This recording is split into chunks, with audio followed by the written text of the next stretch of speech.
Keller Williams, Miami. Ariel Hernandez here, your Director of Technology and the Market Center. I'm going to show you today how you can do an in-person signing. So let's say you're filling out a form and all, instead of emailing it to your client, it's just easier for you to be able to turn the form on your iPad or on your computer and let your client sign it right there and then in person, yet be legal enough using Docusign. So let's just say you have a PDF, and it works the same way whether it's a PDF or a form, right? You would fill it out, select it, and send it in envelopes just like you normally would. You were going to send it off for signatures. Since it's a PDF, I'm not going to do pre-tag rows. I'm going to do room participants. I'm going to choose who's going to go out to, right? My buyer or my seller, whoever's signing. So let's put a email subject line here. Please sign. This is the offer for you to sign. This is a test signature. I'm going to hit next. Now, if it was a form, you would hit next just to verify everything is filled out, all the initials are where they need to be. Since it's a PDF, I'm going to come over and attach all the initials where they need to go.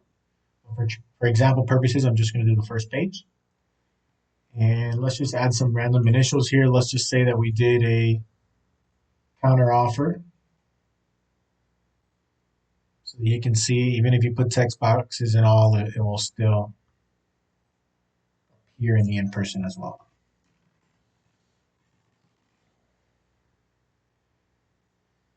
Okay.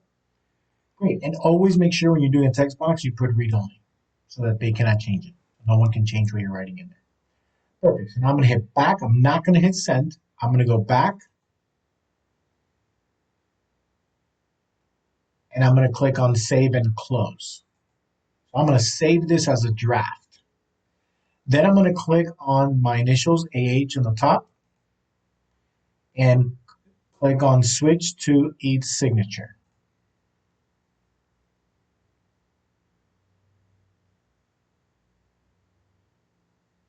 That's going to bring you to this platform here, the e-signature from Docusign.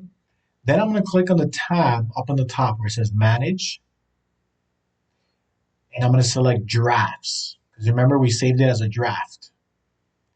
Right, and there it is. Please sign. Right, it was created today, 2/19 at 12:56 p.m. So I'm going to go ahead and click right here where it says please sign.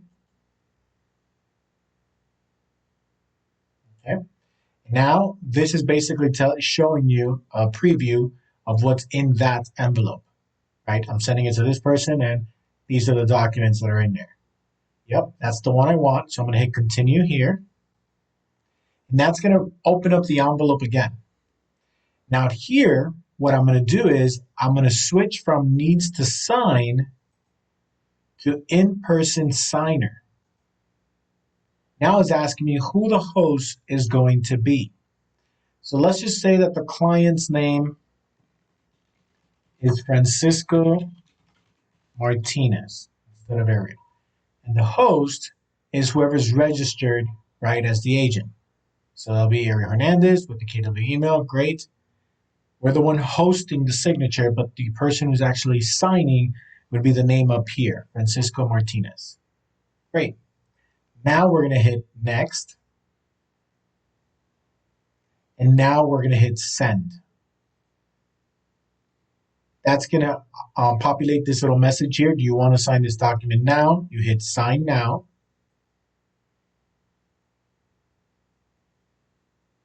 Then it gives you instructions for the agent. Ariel Hernandez, the agent, right, assigns you as the host for an in-person signing session for the client, Francisco Martinez. So as the host, you will pass controls of the signing session to the signer. You will ask the signer to enter any required authentication information. Help the signer sign and get a copy of the finished document. Take control of the signing session again, and then log into Docusign account to complete the signing session or see the completed document. So I'm going to hit start. Now it's basically telling you, okay, agent, please pass the controls over to Francisco Martinez. So the moment you hit continue, you would pass the iPad or you would pass the computer over to the client. Now, at this point, if Docusign gives you a little pop-up saying Docusign wants to know your location, always put allow. Then you'll see up in the URL this like an icon, just like you would on your phone, where it shows your location, right? Like a little location pin. You'll see it by the URL. That's important, so DocuSign knows the location where this document was signed. Then you would hit here. This is basically the client himself saying, I agree to use electronic records and signatures. Then they would hit here, start, and it would take them directly to the first initial or signature. It would click on there, and it's going to verify, is your full name Francisco Martinez, and are your initials F and M?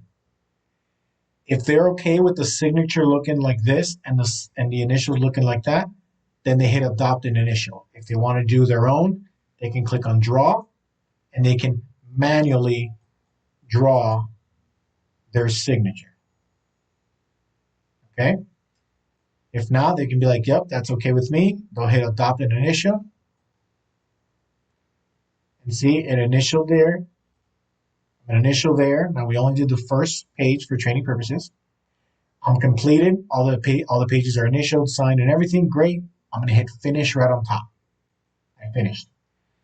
Now DocuSign is going to say, okay, please enter your email so that we can send you a copy for your records. They're still speaking to the client.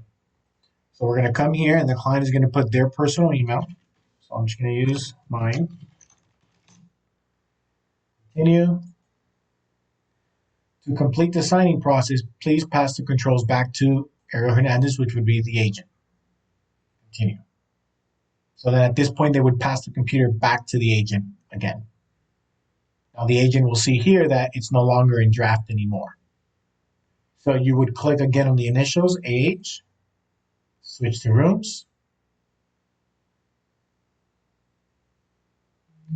go to the room of that client, go to the envelopes, you're going to see that it's completed.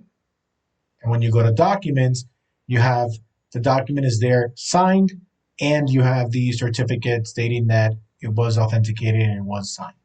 And there's your signed document with an in-person signer.